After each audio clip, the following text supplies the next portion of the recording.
Hi guys, welcome back to my channel. Today I'm going to show you how you can get hero and icon player gift from EA after the French and Netherlands match.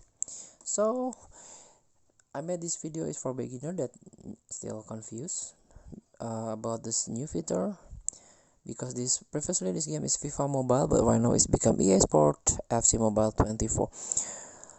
So let's get started by tapping the news and try to scroll down. This one, hero and icon player gift.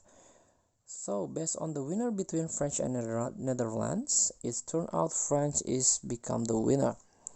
So you can get Marcel Desailly on a login. You can claim your hero when you are logged in.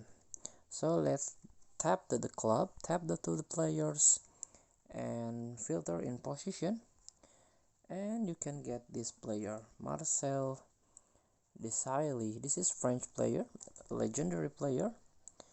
The player is one of the best footballer of all time based on icon version.